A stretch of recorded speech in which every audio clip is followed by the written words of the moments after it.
Joining me on the broadcast is Ambassador KP Fabian, former diplomat, and Major General PK Sehgal with us as well. Ambassador Fabian, I begin with you. So I want to understand from your perspective.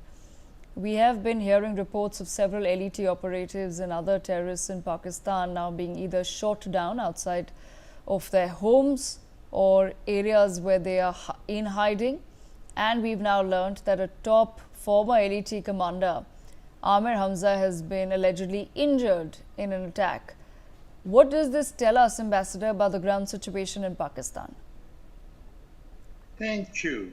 Well, a few days ago, Abu Saifullah was gunned down. And now this has been reported. Frankly, we do not know who is doing it. Secondly, I went to Dawn, the Pakistani newspaper. There was no mention of that. I went to Reuters. Again, there was no mention of that. So somehow, such matters do not get reported in the media outside India. And we have to do something about it. Ambassador Fabian, has India's Operation Sindoor somewhere given further momentum to the rebel groups operating in Pakistan? Because we've been seeing that Pakistan has been facing a lot of trouble as far as keeping its terrorist organizations and their leaders safe is concerned. It's becoming an issue for the Pakistani army and the ISI. Quite right. And Pakistani army is fully behind the terrorists. But as to who has done it, we still do not have any information. And it is surprising that outside the Indian media, it has not been reported. Now, just to sort of, take the logical step, I would like to see opinion pieces written by the Prime Minister in New York Times, Le Monde, Der Spiegel, and other papers, Courier de la Sera, which we have not been doing. Okay.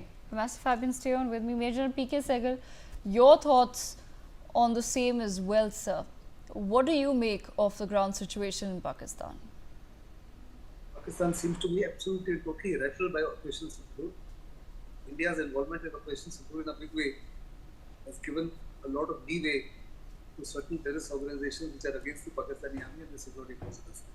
This could have been, despite the fact that he is being provided absolute and total security by the Pakistani army and the ISI, he's been mysteriously injured at his own residence. Just 3 days after Saifullah was gunned down by an unknown person. Apparently, it is either the work of BLA or Taliban Pakistan, or even it could be PTI of Imran Khan, who is absolutely and totally against the government. Or it could be even the bodyguards, etc., and those people who are defending him. Or it could be even gang warfare within the terrorist organization. We've been part of this organization since the time it was founded in LeT. He's a prolific speaker and an absolutely outstanding writer. And he's also the editor of the LeT publications. And he's been radicalizing the youth in a very major way. So some of them, or he could even have been injured by those who are actually providing protection to him. At this point of time, Pakistan is in a great economic turmoil. People have absolutely no money, and everybody can be purchased. Now, who's behind this? I have no idea at all. Like the ambassador said, who's behind this? We have no idea. But Pakistan initially blamed India and said it's India's doing. But when India denied it, he said this is possibly a third country through which India is acting. And Pakistan has gone on to name a country, saying all this is being done through UAE. Who it is, one does not know. As the ambassador said, this is only being reported within the country. Pakistan media does not report. The international media does not report because the news is not given to the international media by the Pakistanis.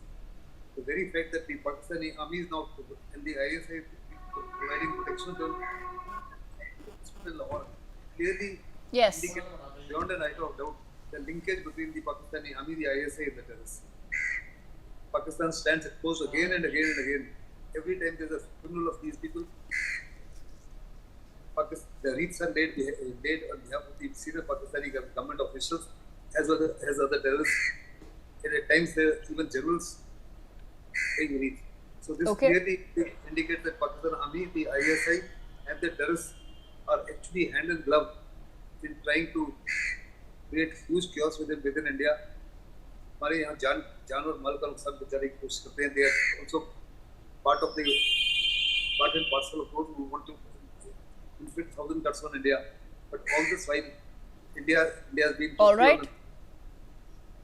Okay, we must move on to more news. India's multi-party delegation set to brief over 33 countries in India's stance following the Pahalgam terror attack and Operation Sindoor will begin their diplomatic outreach missions today, with Shiv Sena MP Shrikant Shinde's delegation set to depart for the UAE shortly.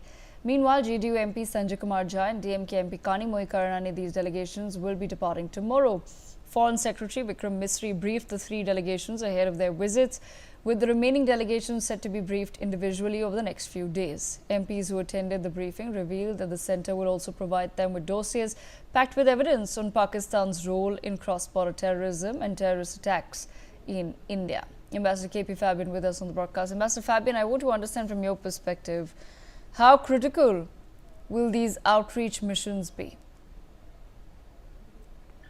I believe it is an excellent idea, and we have to win public opinion and government opinion in these countries. We certainly have their support in fighting against terrorism, but they have to know more about the cross-border linkages. That is point number one. But I should recall, I was first secretary in Vienna at the time of the Bangladesh war. No parliamentary delegation came to Vienna, and Indira Gandhi herself came and spoke to the Chancellor Kreisky on her way to Washington. And before that, she was in Brussels. And the rest of it was handled by the embassy, and we did get out editorials supporting India's cause, India's support for Bangladesh. So ambassadors can do a lot, but it's good to assist them by sending such delegations. Okay, Sehgal, in your perspective, sir, how critical will these outreach missions be? Act on part of the Prime Minister Modi's government. Pakistan's propaganda machine has been far superior than ours. They spent lots of money on this. They spent a lot of funds on this. But Indians have not been doing so. Now sending 7 delegations to 51 countries is a step in the right direction. It is absolutely important for us to let them know as to what is the role of Pakistan as far as sponsoring terrorism is concerned, and how deeply was Pakistan involved as far as Pahalgam is concerned. So Pakistan and China have been saying that India carried out the operation on the 7th of May and thereafter 9th, 10th, without giving any evidence whatsoever. Pakistani journalists themselves have categorically stated that 2 of the terrorists were part and parcel of the Pakistani army and they were Pakistani commandos. This is something that ought to be told to the entire world. And the role of the Pakistani army, the Pakistani IISc and the terrorists on that side must be known to the world in totality. India is making huge efforts through all forums, whether it is the G20 or the G7 meet or the BRICS or the SCO meet. That notwithstanding, we've never sent such strong delegations to so many countries. And this is absolutely an outstanding, I personally, an outstanding step by the present government. And hereafter, it must be part and parcel. Every time something like this happens, we've got to make sure that the entire world understands what India has been saying. India has been saying right through that Pakistan is involved in terrorism across the globe, whether it's in India, whether it is in Russia, whether it's in America, whether it's in Britain or in France or Germany, anywhere in the world, Pakistan is directly or indirectly involved. This is known only to a few people, maybe the top officials, etc. But the common man in those countries ought to be told how deeply is Pakistan involved in spreading terrorism across the globe and how dangerous is this terrorism. Despite all our efforts, even till date, the Security Council has not been able to come to a definition of terrorism. While we say they are the terrorists, the Pakistani continues to maintain they are their national heroes, they are their freedom fighters. So somewhere along the line, apparently we failed to carry those sort of convictions, with the result that the Western world, particularly America, etc., and their deep state continue to play a dual role. Okay. Through such delegations, that they can be made absolutely aware of the fact that there is no need to support Pakistan or their terrorism under any circumstances. It's detrimental not only to the peace and tranquility in the subcontinent, but the peace and tranquility across the globe is affected by this. Back to you.